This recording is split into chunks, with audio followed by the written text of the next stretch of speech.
On today's Prophecy in the News, we're going to talk about the solar eclipse that occurred over India and China on July the 22nd. By the time you see this broadcast, it will be history. But the important thing is, it is one of 3 solar eclipses that occurred. One last year, one this year, and one next year, all on the same Jewish calendar date called the 1st of Av, corresponding to our August. But AV is the spelling of that particular Jewish calendar month. The 1st of Av represents, in Jewish history, the beginning of 9 days called the most difficult days in Israel's history. Gary Stimman is here to talk with me about the solar eclipse signs in the heavens. And JR, people are preoccupied with signs in the heavens today, and I'm not talking about just prophecy students, Christians. I'm talking about secular minds, scientists. They have their observational instruments. The sun has been without major sunspots for 2 years. Some are saying it could break out in a series of storms that would flood the earth with radiation. People are worried about global warming and the effect of sunspots on weather and eclipses and all those things. The bottom line for us as students of Bible prophecy is that the Lord speaks of disruptions in the sun at times when He's judging this planet. And JR, that's what we're going to be talking about, disruptions in the sun. The sun solar eclipse that occurred last year was on August the 1st, which also happened to be of the 1st in the Jewish calendar. This year, July 22nd, but again, it's of the 1st in the Jewish calendar. And next year on July 11th, but again, of the 1st. Now, the first 9 days of Av are called the dark time, or the darkest of the dark time. It's a part of the 3 weeks of dark time, the dog days of summer. But on the 17th of Tammuz, the first of those 21 days, Jerusalem was breached by the armies first of Babylon and 500 or so years later of Rome. And on the 9th of Av, both temples were burned. Solomon's temple was burned in 586 BC, and Herod's temple was burned in AD 70, but both on the same calendar date, the 9th of Av. So between Av 1 and Av 9, the Jews do not wear clean clothes. They do not take a bath. They sit on upturned chairs. They do not sit comfortably on a couch or on a chair. They turn it upside down to sit on it. And all of this is to commemorate those dreadful days when their temples were destroyed. And for there to be 3 consecutive solar eclipses, we're talking total solar eclipses, in these 3 years seems to be of prophetic significance. Well, now, JR, what you're saying is that the events on the sun are timed to the Jewish calendar. We're not talking here about the Gentile calendar at all. This can't be coincidental. The odds would be astronomical, as they say, and sorry for that. But JR, let me tell you, this is only the beginning. And of course, we've had our friend Mark Biltz right here on Prophecy in the News in the past, and he's a Messianic Jewish pastor who has discovered some amazing links between the Jewish calendar and solar and lunar events. Now, in our June 2009 edition of Prophecy in the News magazine, we have a picture of planet Earth on the front cover and the trek of this year's solar eclipse across India and China and out across the Pacific Ocean. Last year, and by the way, we have a picture of the Earth here. Last year, this total solar eclipse, it was up near the North Pole. Next year, the total solar eclipse will be down near the South Pole. And this year, it will be right across the face of the Earth. India and China are the most populous countries on the planet.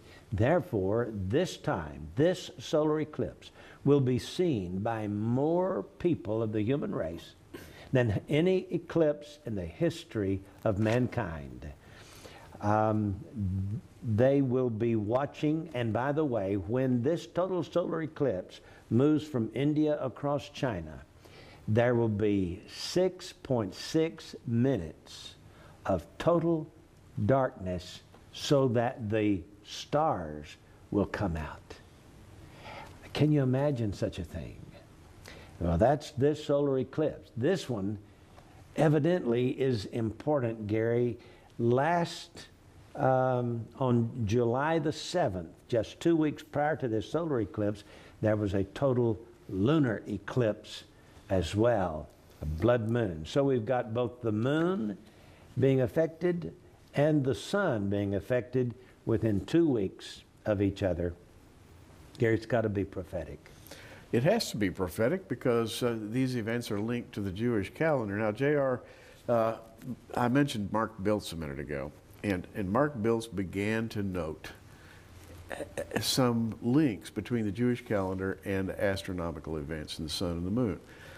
It's fascinating to me that if you go back to the days of Moses, there was a darkening of the sun at the Exodus. If you go back to the crucifixion of Christ, there was a darkening of the sun at high noon for 3 hours. If you go forward to the tribulation, if you look at the prophet Joel, you look at Isaiah, you look at Revelation, darkenings of the sun, affectations in the sun, moon, and stars are part of God's judgment. I don't think it's a coincidence that we're beginning to discover these links between the Jewish calendar and solar lunar events at this particular time in history. Mark Biltz discovered that on April the 15th, 2014, that's 6 years down the road, there's going to be a lunar eclipse on the Feast of Tabernacles, October 8th. There will be one on Passover, April 15th, 2014. 6 months later, on October 8th, 2014. 6 months after that, on April the 4th, 2015. And 6 months after that, on the Feast of Tabernacles, September 28th, 2015. 4 lunar eclipses. During that time, there will be 2 solar eclipses. The first of Nisan on March 20th, 2015, and the Feast of Trumpets, September 13th, 2015. So those are some things toward the end of this 7-year cycle that smack of the, shall we say, signs in the heavens. Well, J.R., what is a total lunar eclipse? A lot of people call it a blood moon because when you get the total obscuration of the moon's surface, it turns a very dark red. And a blood moon has almost a sinister connotation.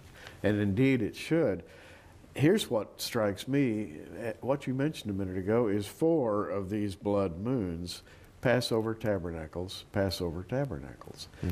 Passover and Tabernacles are like parentheses. Passover is the beginning of the Jewish festival calendar. Tabernacles is the close. Yes. So these 4 lunar eclipses, shall we say, enclose the feasts of Israel, like parentheses. Wow. Isn't that amazing, isn't Yeah. it?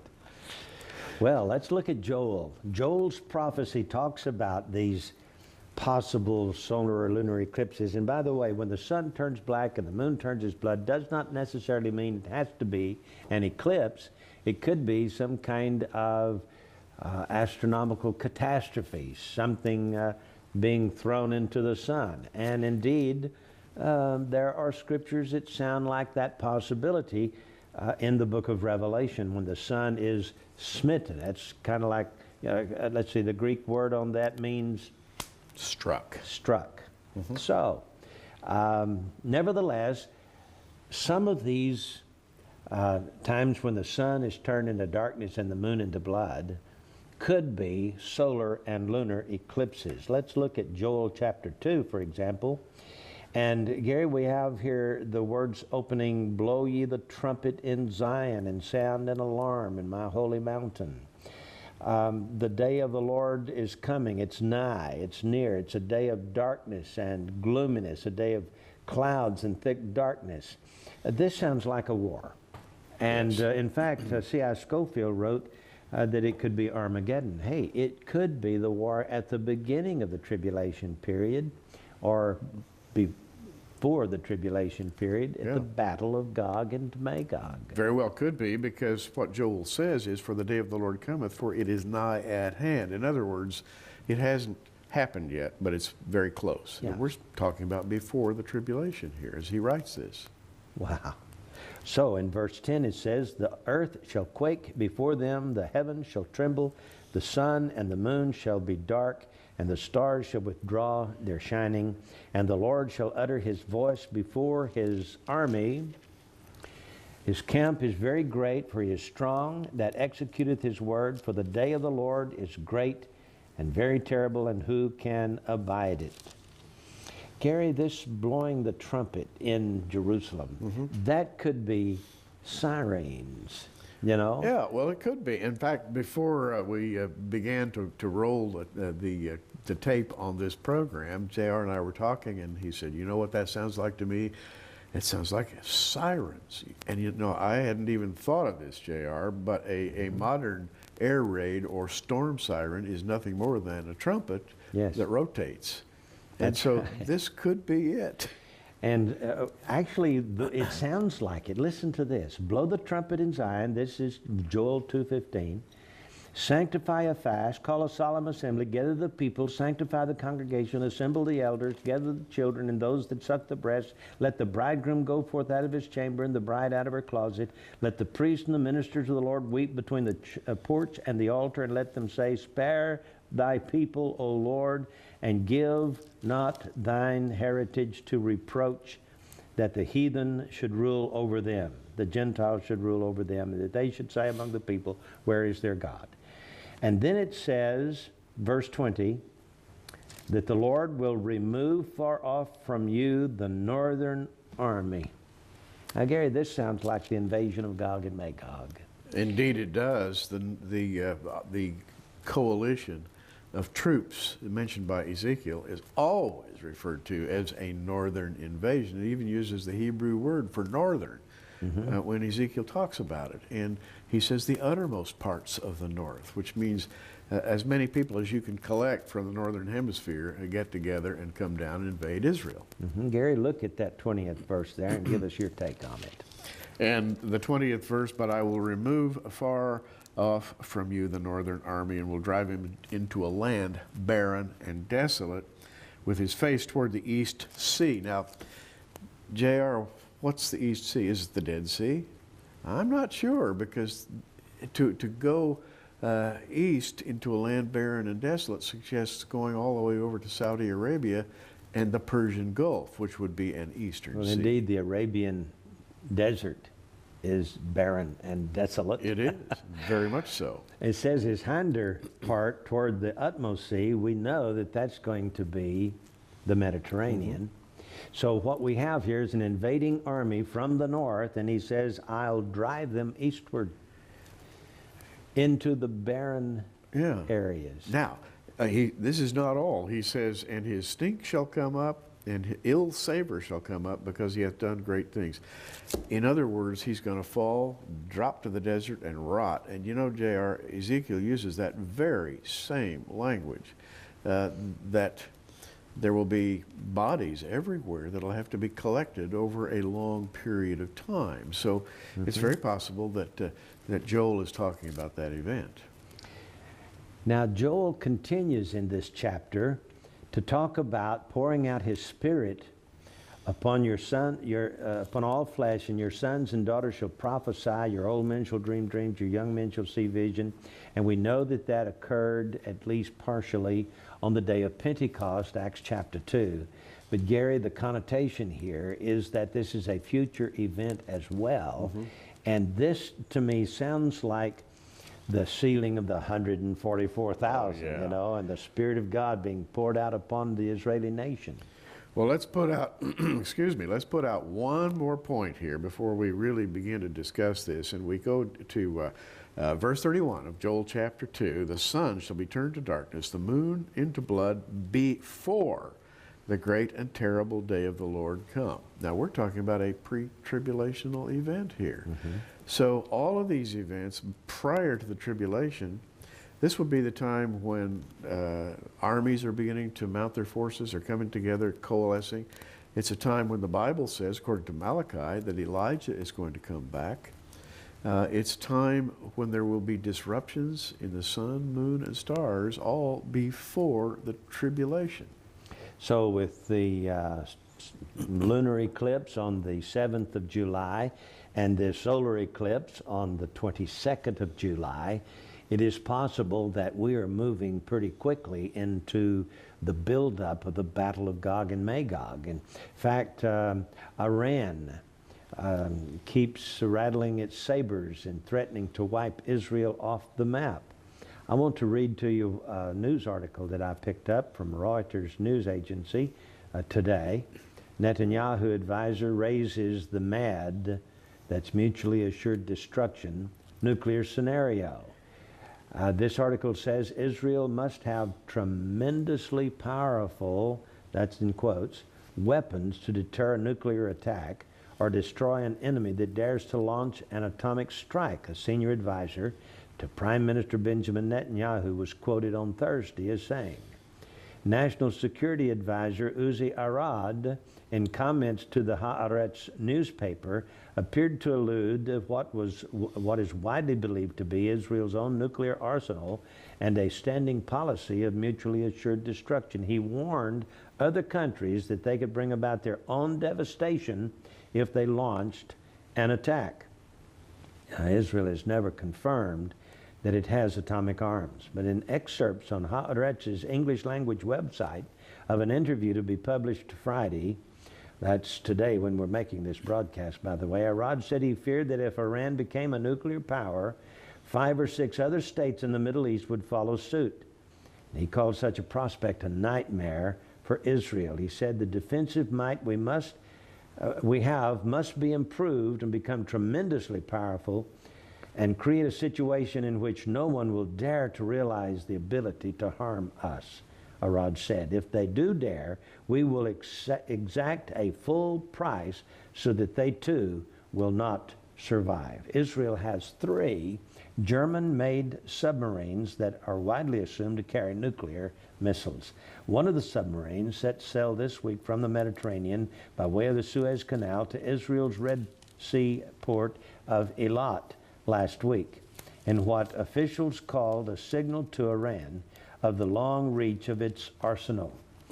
Israel and its Western allies fear that Iran is enriching uranium with the aim of producing nuclear weapons. Iran says it's pursuing only a nuclear power generation program.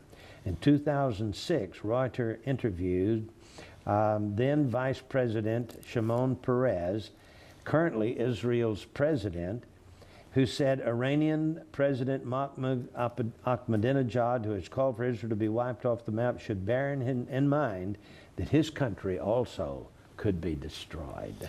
J.R., we should read one scripture in the light of that news release, Zechariah 14:12, and this shall be the plague wherewith the Lord will smite the people that have fought against Jerusalem. Their flesh shall consume away while they stand upon their feet. Their eyes shall consume away in their holes. Their tongue shall consume away in their mouth. A neutron bomb would have precisely that effect, producing all those corpses out there on the desert. And that's probably enough said. Back to the idea of the sun, moon, and stars. If you would like to see for yourself and have in your own library Mark Bilt's observations on what's going to happen vis-a-vis these coming eclipses, we've got an offering for you right now. You need to listen because JR is going to show you how you can get a DVD that is fascinating. In fact, I plan on watching it again myself. It's been a while. It's really an amazing DVD from Mark Biltz, including his lectures, all of his conclusions that he's reached regarding the solar and lunar eclipses that's amazingly mesh with the feasts of Israel.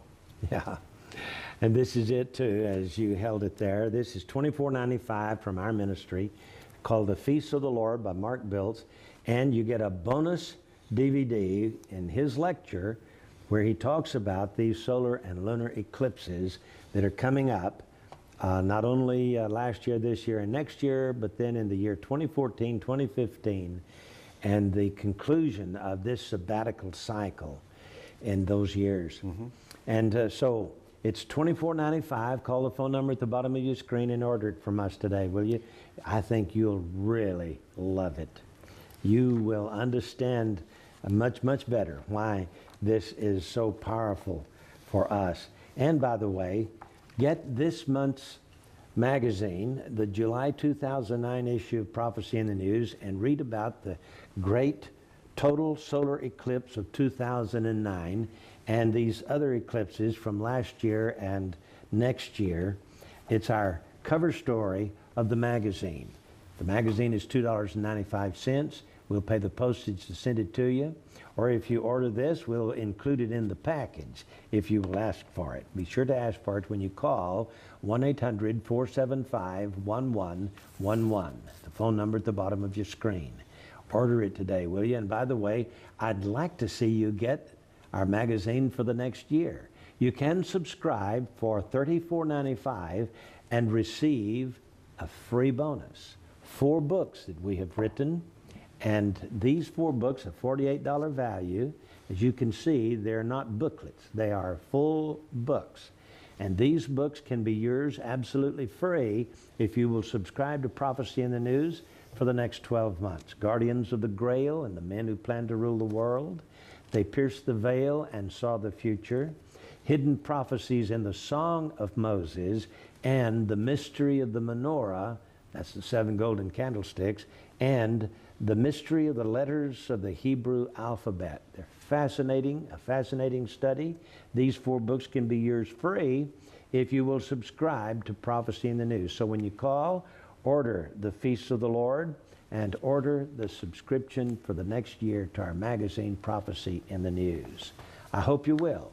We need your help during this time. The summer months are difficult for us, and we have seen the difficulty looming before us. I don't know if it's the economy that's causing these problems with our fundraising or not, but I can tell you we need your help at this time. So listen up and help us. We'd appreciate it. Gary? And J.R. Mark Biltz's DVD will help you understand the rather complex relationship between these solar and lunar eclipses. It's a lot to take in all in one sitting, and you'll probably have to watch it several times, as I have, and it's always fascinating, delivered with passion, as Mark Biltz talks about it. Yeah, and Gary, let me tell you, these are 5 DVDs. 5 DVDs. You know, and so they're like $5 a piece, $24.95 for the package. Very good. Now, let's get back to another finding that I just think is amazing. In addition to the lunar eclipses we mentioned in 2014 and 2015, there are going to be 2 solar eclipses in 2015. One on the 1st of Nisan, which is the beginning of the Jewish sacred calendar in the spring. Nisan the 1st, which is called the Day of the New Year for Kings. There's going to be a solar eclipse on that day. And then on the Feast of Trumpets, Rosh Hashanah, which will occur September 13th, 2015. So again, we have not just the 4 lunar eclipses, we now are looking at 2 solar eclipses timed specifically to the Jewish festival calendar. And by the way, this will not happen again in this century. But in the last century, in the 20th century, it happened twice. Once was in 1949-1950, following the year Israel became a state. And the second time, these 4 lunar eclipses with 2 solar eclipses occurred on Passover, 1st of Nisan with the solar eclipse, Passover with the lunar eclipse, and Feast of Tabernacles, 2 years in a row. 6 of these incredible heavenly signs occurred in 1949-1950, and again in 1967-68.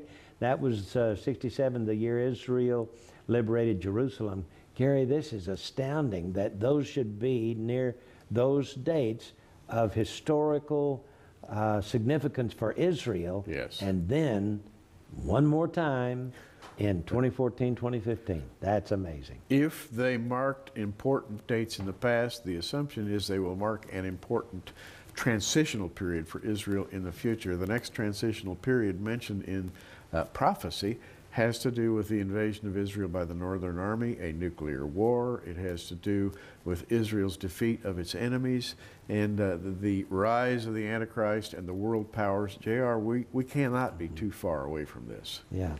When Mark Biltz was looking for these 6 phenomena, when he went back through time, the last time before 1949, 1950 that this happened was 1493. That was the year following Columbus sailing the ocean blue and Spain expelling all the Jews from Spain. As a matter of fact, the Jewish pogroms of 1492-93 are legendary. Some of the worst pogroms in the history of Judaism.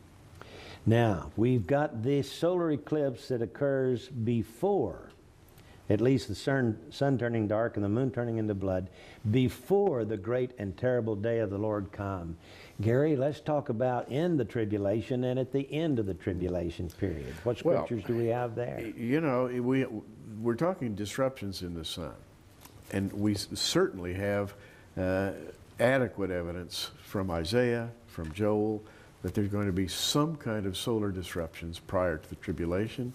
From Malachi, we have Elijah coming to turn the hearts of the fathers to the children before the tribulation. Imagine juxtaposing all the solar lunar activity, difficulty, shakings in the heavens, and the arrival of the prophet Elijah and a war from the north, and that sets it up. Now, in the tribulation, JR, we have the blowing of the 4th trumpet. We have the pouring out of the 4th vial of wrath. In both of those cases, the sun is disrupted again in the middle of the tribulation.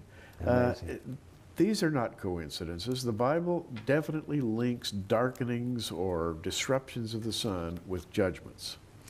And then in Matthew chapter 24 and verse 29, we read, immediately after the tribulation of those days shall the sun be darkened, the moon shall not give her light, and the stars shall fall from heaven, and the powers of the heavens shall be shaken, and then shall appear the sign of the Son of Man in heaven, and then shall all the tribes of the earth mourn when they shall see the Son of Man coming in the clouds of heaven with power and great glory. This is the conclusion of the whole thing. I'm J.R. Church, Gary Stearman. Until next time, keep looking up.